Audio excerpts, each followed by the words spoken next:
Indians के लिए cricket एक धर्म है और करोड़ों लोगों के लिए क्रिकेटर्स एक भगवान। लेकिन इंसान के अंदर लालच छुपा बैठा होता है और जब इसके पर्दे खुलने चालू होते हैं तब पता चलता है कि हकीकत में तो ये बहुत ही अलग गेम है, बहुत ही गंदा वाला game. Manoj Prabhakar recently created a sensation by alleging that he had been offered a large sum of money to throw, which means deliberately lose an international cricket match. Even in those early days, he would drop sufficient hints, but the name he was referring to was Kapil Dev. I think nobody told me anything. I'm not aware of all those to say. ये जो अगर आप देखेंगे, इनसे आप बात करेंगे, तो यहाँ से साबित होता है कि जो मैंने किया है उससे प्रूव होता है कि कौन। And gave me approximately $30,000 in cash to do so.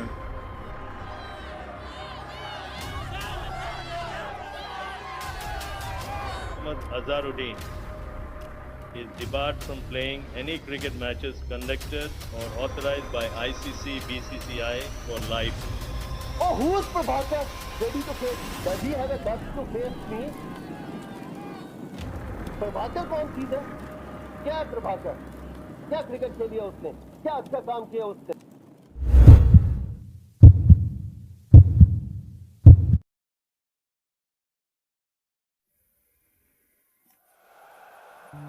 Lovely shot, glorious shot. Cricket एक बहुत ही बड़ा और पॉपुलर गेम है, करोड़ों लोग इसके दीवाने हैं और इस गेम की सबसे ज्यादा खूबसूरती है इसकी सस्पेंस और अनप्रिडिक्टेबिलिटी। की गेम में कुछ भी हो सकता है। 90s का समय आते आते क्रिकेट ने पूरे इंडिया के दिल में अपना जगह बना लिया था और इस गेम के प्लेयर्स फिल्म स्टार्स की तरह महान और पॉपुलर बनने चालू हो गए थे। कोई फर्क नहीं पड़ता था कि आप कौन हैं और आप कहां से आए हैं, आप पूरे देश के हीरो बन सकते थे और बहुत से लोग इन हीरोज की तरह बनना चाहते थे। पर लोग इस बैटिंग से अनजान थे। इंडिया में बैटिंग इलीगल है, लेकिन ऐसे कुछ लोगों की जरूरत थी जो इसे पूरी दुनिया के सामने ला सकें। अनिरुद्ध बहाल एक इन्वेस्टिगेटिव रिपोर्टर 1997 के एक दिन वो वनडे सीरीज कवर कर रहे हैं। वो प्रेस बॉक्स पर बैठे हुए हैं। वो देखते हैं कि वहाँ के पूरे माहौल में एक तरह का टेंशन है और सबसे अजीब बात यह है कि कुछ जर्नलिस्ट को कॉल्स आने लगते हैं जिसमें वो बात करने लग रहे हैं कि मैच में आगे क्या होने वाला है, किसे टीम में रखा जाने वाला है, किसे टीम में नहीं लिया जाएगा, पिच का बर्ताव कैसा होगा और वो कॉल्स में दांव बता रहे हैं। तभी अनिरुद्ध को एहसास होता है कि ये तो बुकीज की कॉल्स हैं। इस बात से उन्हें बहुत ही गुस्सा आता है। उन्हें समझ नहीं आता है कि यहाँ क्या चल रहा है, इसकी जड़ें कितनी गहरी हैं और इसमें कितना पैसा लगा होगा। इन सवालों के जवाब जानने के लिए वो इसके ऊपर अपनी इन्वेस्टिगेशन शुरू कर देते हैं और बुकीज से बात करने की कोशिश करने लगते हैं, जो उनको रिकॉर्ड या फिर फोटो खींचने नहीं देते हैं। वो तो अपना नाम तक नहीं बताते हैं। पर आखिरकार कुछ बुकीज बात करने के लिए राजी हो जाते हैं। उनमें से एक बुकी बताता है कि सभी बुकी शुरू में एक पंटर के रूप में ही अपनी शुरुआत करते हैं। काम को चालू करने के लिए पूरी टीम की जरूरत पड़ती है और वो जहां काम करते हैं उसे लोग बुकी डेन बोलते हैं, पर बुकीज उसे अपनी दुकान कहते हैं, जहां बहुत ही ज्यादा हलचल होती है क्योंकि विकेट गिरने पर या फिर रन्स बनने पर दांव बदलते रहते हैं और जो पूरा काम भरोसे पर होता है, क्योंकि आपकी बेट्स लेने के लिए बुकी को ये पता होना चाहिए कि आप कौन हैं। और इस समय बहुत से लोग बैटिंग कर रहे हैं, चाहे वो दुकानदार हो या फिर बैंक मैनेजर, यहाँ तक कि स्टूडेंट्स भी, जिनको लगता है कि वो जीतने वाले हैं। ये एक क्रेज है और सभी लोग अमीर होना चाहते हैं। पर उनको खतरा तब महसूस होने लगता है जब वो लोग उन कॉल्स को रिकॉर्ड करने लगते हैं ताकि पंटर अपनी बैट से मुकर ना जाए। पर आप बुकी को झांसा या छलने की कोशिश करते हैं तो आप खतरे में पड़ सकते हैं। और जो बैट लगाता था वो कभी भी नहीं जीतता था, बुकी कभी भी नहीं हारता था और यही सत्य था। इस समय इंडिया में बैटिंग काफी ही बढ़ चुका है और क्रिकेट की ही तरह पूरे देश में इसकी मांग है। आप किसी भी चीज पर सट्टा लगा सकते हैं कि 10 ओवर्स के बाद टीम का स्कोर क्या होगा, एक खास बैट्समैन कितने छक्के मारेगा। पंटर तो फील्डिंग लगाने और बॉलिंग बदलने पर भी बैट्स लगाते हैं। इसी कारण एक बुकी के पास इंफॉर्मेशन होने से काफी ही ज्यादा फायदा होता है और इस समय इंफॉर्मेशन ही पावर है। बुकी अनिरुद्ध को बताता है कि कैसे किसी खास मैच में बैट्स का रुख अचानक से मुड़ जाता था और इससे इस बात का शक बढ़ता चला जाता है कि किसी के पास अंदर की इंफॉर्मेशन है। पर क्या है वो अंदर की इंफॉर्मेशन और कहां से आ रहा है? कहीं वो क्रिकेटर्स तो नहीं हैं। 90s के दशक में केबल टीवी की शुरुआत हो चुकी थी और वो क्रिकेट को इंडिया के हर घर में पहुंचा देता है और हर लड़के का सपना बन जाता है इंडियन टीम के लिए खेलना। टीम में कोई भी कहीं से भी शामिल हो सकता है, चाहे वो छोटे गांव से हो या फिर बड़े शहर से, वो पूरे देश का हीरो बन सकता है। इसीलिए एक साधारण व्यक्ति के लिए देश का हीरो बनना काफी नया होता है और दूसरों के लिए क्रिकेटर्स तक पहुंचना काफी आसान, क्योंकि इस समय क्रिकेटर्स की अपनी सिक्योरिटी टीम नहीं होती थी और यहाँ ऐसे लोगों की भरमार है जो अक्सर टीम के आसपास दिखाई पड़ते हैं। अनजान लोग टीम के ड्रेसिंग रूम तक जा सकते हैं और जो उन पर मेहरबान होना चाहते हैं। और कौन है वो लोग? अनिरुद्ध अपनी इन्वेस्टिगेशन के दौरान बहुत सारे एक्स प्लेयर से बात करना शुरू कर चुके थे, पर उनमें से ज्यादातर लोग रिकॉर्ड्स पर कुछ नहीं कहना चाहते थे, लेकिन अनिरुद्ध हमेशा ही कुछ न कुछ पता लगाते रहते थे और आखिरकार उन्हें मनोज प्रभाकर मिल जाते हैं। Well ball, that's the in-swinger, the late movement in. Manoj Prabhakar India के फास्ट बॉल करने वाले एक ऑलराउंडर प्लेयर थे, बेमिसाल और जुझारू क्रिकेटर, लेकिन उन्हें हमेशा ही एक एवरेज प्लेयर की तरह देखा जाता था। ज्यादातर लोग उन्हें गरीबों का कपिल देव कहते थे। A good athlete. He is a poor athlete, and that is a very, very big point. वो बहुत ही गुस्से वाले व्यक्ति थे और 1996 में वो रिटायर हो चुके थे क्योंकि वर्ल्ड कप उनके लिए कुछ खास अच्छा नहीं रहा था। अनिरुद्ध मनोज से अपनी इन्वेस्टिगेशन शुरू कर देते हैं। वो बहुत बार मनोज से मिलते भी हैं। मनोज अनिरुद्ध को कई सारे किस्से बताते हैं और एक दिन वो बताते हैं कि एक इंडियन प्लेयर ने मैच फिक्सिंग करने के लिए उनसे कांटेक्ट किया था और ये अनिरुद्ध के लिए बहुत ही बड़ा खुलासा है, क्योंकि ये पहली बार है जब कोई फॉर्मर इंडियन क्रिकेटर रिकॉर्ड पे कह रहा है कि ये सब वाकई में हुआ था। और ये वो है जिससे अनिरुद्ध पूरी दुनिया भर में सनसनी पैदा करने वाले हैं। मुझे पाकिस्तान से हारने के लिए 25 लाख रुपए ऑफर किए गए थे। मुझे मेरे सामान्य स्तर से नीचे खेलने को कहा गया था और मैंने उसे कहा कि मेरे रूम से निकल जाओ। Manoj Prabhakar recently created a sensation by alleging that he had been offered a large sum of money to throw, which means deliberately lose an international cricket match. Manoj के एलिगेशन सभी के लिए एक शॉकिंग बात थी, क्योंकि उन्हें बहुत ही बड़ी रकम ऑफर की गई थी और ये बात कि उनको ऐसा करने के लिए उनके टीममेट ने कहा था, एक परेशान करने वाली बात थी। अचानक क्रिकेट बड़ा और भी बड़ा होता जा रहा था और मैच फिक्सिंग के आरोपों से लोगों के अंदर शक पैदा होने लग गया था। इसीलिए बीसीसीआई इसकी इन्वेस्टिगेशन के लिए एक टीम तैयार करती है और एलिगेशंस के ऊपर अपनी इन्वेस्टिगेशन शुरू कर देती है। पर उस इन्वेस्टिगेशन के दौरान बीसीसीआई के हाथों कुछ भी सुराग नहीं मिलता है कि यहाँ कोई भी मैच फिक्सिंग का काम चल रहा है, लेकिन इसके बावजूद हर तरफ शक का माहौल पैदा होने लगता है। अनिरुद्ध जैसे रिपोर्टर्स के खिलाफ गुस्सा बढ़ने लगता है और गेम को चलाने वाले ऑफिसर्स का रवैया तो शुरू से ही मामले को झुठलाने का है, क्योंकि क्रिकेट से जुड़े बहुत से लोग उस प्यारी सी दुनिया को उजाड़ना नहीं चाहते हैं, क्योंकि सब कुछ बहुत अच्छा चल रहा है, सब पैसे कमा रहे हैं, सब खुश हैं। इसीलिए ये सब बकवास है, इसका असर मत पड़ने दो जैसी बातें कहकर अनिरुद्ध जैसे रिपोर्टर्स की कहानी को झूठी बताकर उसे सिरे से नकार दिया जाता है और अचानक से रिपोर्टर्स की दुनिया में जैसे अंधेरा छा जाता है। मनोज प्रभाकर को पूरी तरह भुला दिया जाता है और क्रिकेट बोर्ड इतना नाराज हो जाता है कि वो आउटलुक मैगजीन जिसमें अनिरुद्ध काम करते हैं उस पर और मनोज पर सीधा 5 करोड़ का मुकदमा ठोक देता है। वो मामले को दबाना चाहते थे और मामला दब चुका था। क्रिकेट पहले की तरह ही चल रहा था, पर एक खबर सबके सामने आने के लिए तैयार हो रखा था और जब ऐसा होता है तो अजीब बात यह है कि ऐसा इत्तेफाक से होता है। सन 2000 न्यू दिल्ली के एक पुलिस हेडक्वार्टर में एक आदमी शिकायत करता है कि उसे धमकी भरे कॉल्स आ रहे हैं और वो पैसों की डिमांड कर रहे हैं। तो पुलिस वाले फोन को टैप करना शुरू कर देते हैं। वो सुनते हैं कि उनके बीच कहासुनी चल रही है, वो बहुत ही ज्यादा गालियां दे रहे हैं, पर वहाँ सिर्फ पैसों की ही बात नहीं हो रही है, बल्कि वो लोग क्रिकेट की भी बात कर रहे हैं। तभी पुलिस वाले सुनते हैं हाय हैंसी, हाय हैंसी, और इसे सुनते ही पुलिस वाले समझ जाते हैं हैंसी क्रोने के विषय में। And again, well, this is magnificent stuff from Cronje. Hansi क्रोने दुनिया के सबसे इज्जतदार क्रिकेटर्स में से एक थे, जो अपने करियर की शुरुआत में ही साउथ अफ्रीका के कैप्टन बन गए थे। और हैंसी को सभी लोग पसंद करते थे, पर वो एक बुकी से बात कर रहे हैं। चर्चा डिटेल में हो रही है कि कौन कितने रन बनाएगा, इसके लिए कितने पैसे दिए जाएंगे, और ये एक सॉलिड एविडेंस है कि हैंसी क्रोने मैच फिक्सिंग में शामिल हैं। जब पहली बार ये खबर सबके सामने आती है तो सबका रिएक्शन ये है कि ये नहीं हो सकता, और साउथ अफ्रीका का जवाब भी यही है, इसे झुठला देना। Never received any sum of money for any match that I've been involved in, and I've never ever approached any of the players. पर तब तक एविडेंस पब्लिक हो चुकी थी।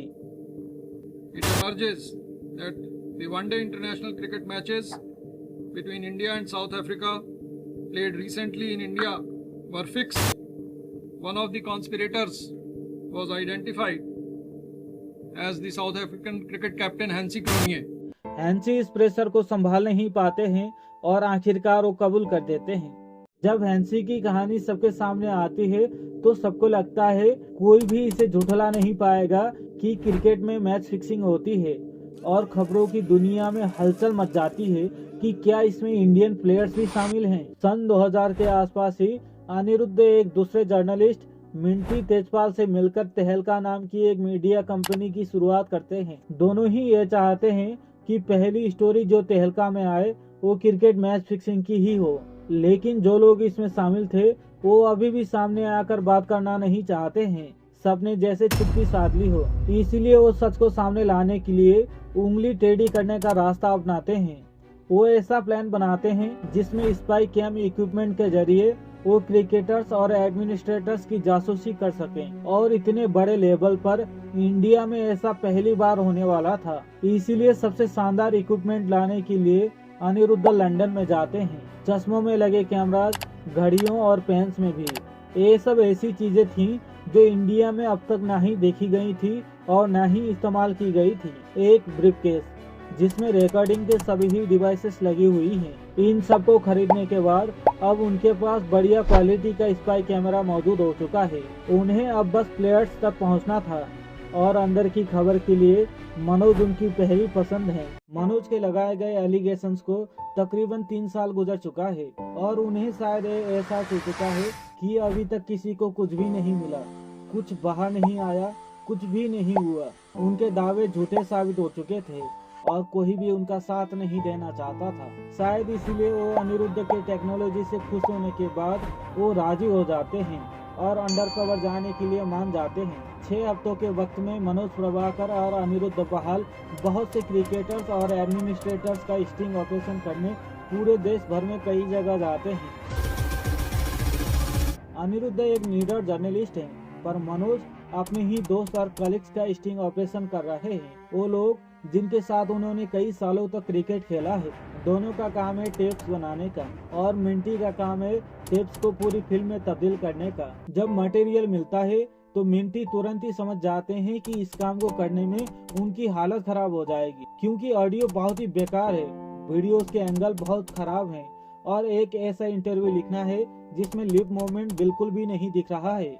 ये देखकर उनका दिमाग खराब हो जाता है, लेकिन वो ये समझ जाते हैं कि उनके हाथ एक धमाकेदार स्टोरी लगी है जिसमें टॉप क्रिकेटर्स और टॉप एडमिनिस्ट्रेटर्स वो बात कर रहे हैं जिन पर उनको शक है, मैच फिक्सिंग, जिसकी बात वो बहुत ही हल्के में कर रहे हैं। आखिरकार फिल्म को फाइनली रिलीज किया जाता है। हॉल में करीब 40 कैमराज और 100 जर्नलिस्ट मौजूद हैं। हॉल भरा हुआ है।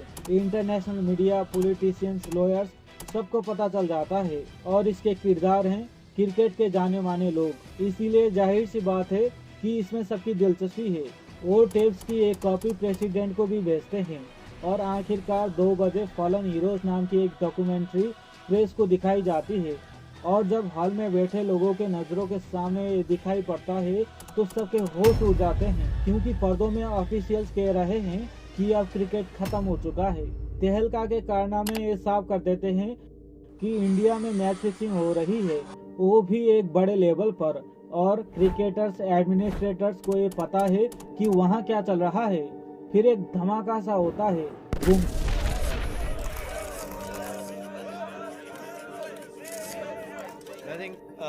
Nobody told me anything. I'm not aware of all those things.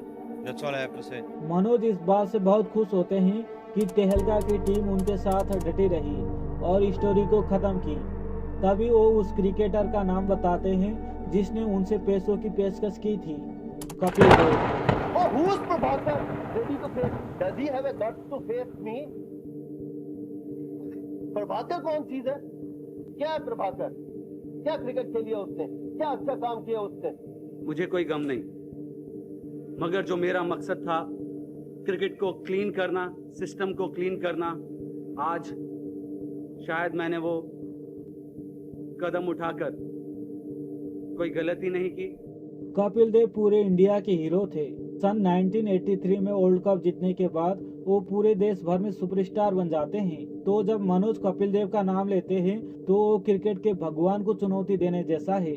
जब ये सब खुलासे पॉलिटिशियंस के कानों तक पहुंचते हैं तो वो इस इश्यू पर सीबीआई की इंक्वायरी बैठा देते हैं। ये तो हमने तो नेशन का, पार्लियामेंट का और स्पोर्ट्स पर्सन्स का, सबका व्यूज जिनका लिया, मेजॉरिटी व्यू यही था कि सीबीआई के अलावा और कोई एजेंसी नहीं है। सीबीआई देश की सबसे अच्छी इन्वेस्टिगेटिंग एजेंसी है। उनके पास सबसे काबिल लोग हैं और सभी लोग इस विषय में जानना चाहते हैं। पूरे देश की निगाहें सीबीआई पर टिकी हुई है कि सच क्या है। लेकिन सीबीआई की एक्सपर्टीज ज्यादातर दूसरे मामले जैसे करप्शन उजागर करने में है और क्रिकेट में नहीं। इसलिए उन्हें इस बात का कोई भी अंदाजा नहीं है कि ये केस कितना बड़ा होने वाला है। सीबीआई इन्वेस्टिगेशन की शुरुआत में उनके पास सिर्फ एक ही आरोप है, मनोज ने कपिल देव पर लगाए हुए। सीबीआई पूरी पावर के साथ अपनी इन्वेस्टिगेशन शुरू कर देती है। वो उस डॉक्यूमेंट्री को भी जांचते हैं जिसमें कई सारे आरोप लगाए गए हैं, लेकिन कोई भी मेजर एविडेंस नहीं है क्योंकि सबूत के नाम पर सिर्फ बातचीत ही है, कोई पुख्ता या ठोस सबूत नहीं है। तेहलका की टेप्स ने क्रिकेट के दुनिया की सच्चाई को एक्सपोज किया था और इलीगल बुकीज का रोल भी दिखाया था, लेकिन सीबीआई को दिखाना था कि क्या प्लेयर्स भी इसमें मिले हुए हैं। सीबीआई की टीम हर उस बुकी की जानकारी जुटाने लगती है जिसे देश के किसी भी पुलिस स्टेशन ने गिरफ्तार किया हो। जांच का दायरा मुंबई, दिल्ली, गुजरात, राजस्थान तक फैलाया जाता है और ऐसा करते करते सिर्फ पहले हफ्ते में ही देश के टॉप 200 से ज्यादा बुकीज सीबीआई की लिस्ट में आ जाती हैं। उनको एक सिस्टम के बारे में भी पता चलता है, डब्बा सिस्टम। ये सिस्टम सभी बुकीज को और रेट्स ब्रॉडकास्ट करता है, जहां एक आदमी कॉन्स्टेंटली रेट या भाव देता है जो सिर्फ एक आवाज है जिसे कोई भी नहीं जानता। वो अमाउंट बताता है और टीम का नाम भी। तो बुकीज उसे नोट कर लेते हैं और इस तरह पूरे इंडिया में, पूरी दुनिया भर में एक समय में सिर्फ और सिर्फ एक ही रेट चलता है। पर सबसे ज्यादा चौंकाने वाली बात तो ये है कि बुकीज तक को ये पता नहीं होता है कि वो रेट कौन बता रहा है और ना ही उनके अंदर जानने की कोई भी हिम्मत है। ये एक सीढ़ी की तरह है जो उस आदमी तक जाता है जो इन सब में सबसे बड़ा है। जैसे जैसे सीबीआई अपनी इन्वेस्टिगेशन आगे बढ़ाते जाते हैं, उनका एक खड्डा और भी बढ़ता चला जाता है। उन्हें पता चलता है कि बुकीज को अंडरवर्ल्ड कंट्रोल कर रहा है, जो दुबई और शारजाह में बैठा करते हैं। शारजाह मिडिल ईस्ट का लास वेगास जैसा है, जहां बहुत से इंडियंस जाकर मैच देखने का सपना देखते हैं। टीवी स्टार्स, मूवी स्टार्स और इन सब के बीच में बैठा हुआ एक आदमी जो इंडिया का मोस्ट वांटेड क्रिमिनल है, दाऊद इब्राहिम, जो ड्रग्स के धंधे के लिए जाना जाता है और जो भी उसे वक्त में पैसे नहीं देता वो उसे मरवा देता है। वो वहाँ पर बैठकर फोन पर बातें करता है। जाहिर सी बात है कि वो ऑर्डर देता है कि गेम में क्या होना चाहिए और क्या नहीं। इसीलिए इस समय क्रिकेट की दुनिया में जो भी हैं उन्हें अंडरवर्ल्ड के प्रेशर का सामना करना पड़ता है। इसीलिए कोई भी सामने आकर के नहीं बताना चाहता है कि गेम में क्या धांधली चल रही है। ये जो अगर आप देखेंगे, इनसे आप बात करेंगे तो यहाँ से साबित होता है कि जो मैंने किया है उससे प्रूव होता है कि कौन। लेकिन तभी एक बहुत बड़ी कामयाबी साउथ अफ्रीका से आती है। I failed in my moral and professional duties. I was not honest and I apologize unreservedly. India में सीबीआई की जांच चलते वक्त साउथ अफ्रीका में हेनरी क्रोने के कन्फेशन की जांच करने के लिए किंग कमीशन का गठन होता है और किंग कमीशन में सबसे ज्यादा चौंकाने वाला खुलासा तब होता है जब हेनरी क्रोने इलीगल बेटिंग के ग्लोबल नेटवर्क के तार इंडिया से जोड़ देते हैं and gave me approximately $30,000 in cash to do so. वो कहते हैं कि उनकी मुलाकात एक बुकी से करवाई गई थी जिसका नाम MK गुप्ता था और ये बहुत ही बड़ा खुलासा है, ये बहुत ही बड़ा खुलासा है। लेकिन प्रॉब्लम वाली बात यह है कि MK गुप्ता सीबीआई की लिस्ट में नहीं है, इसीलिए सीबीआई अपनी पूरी जोर के साथ उसकी तलाशी शुरू कर देते हैं। इन्वेस्टिगेशन करते करते सीबीआई को उसके घर का लोकेशन पता चल जाता है। वो सीधे उसके घर पर पहुंच जाते हैं और उसकी तलाशी करने लगते हैं। वो उसके रिश्तेदारों के घर में भी जाते हैं पर वो कहीं पर भी नहीं मिलता है क्योंकि न्यूज़ में उसकी तलाशी की खबर फैल चुकी थी, जिसे देखते ही वो गायब हो चुका था। लेकिन वो जानता है कि सीबीआई उसके पीछे पड़ी हुई है और उसे पकड़ने के लिए वो किसी भी हद तक जा सकते हैं, इसीलिए उस पर सामने आने का प्रेशर बढ़ता जाता है। और आखिरकार वो नीरज कुमार जो सीबीआई के जॉइंट डायरेक्टर हैं उनको बुलाकर वो खुद को अरेस्ट करवा लेता है।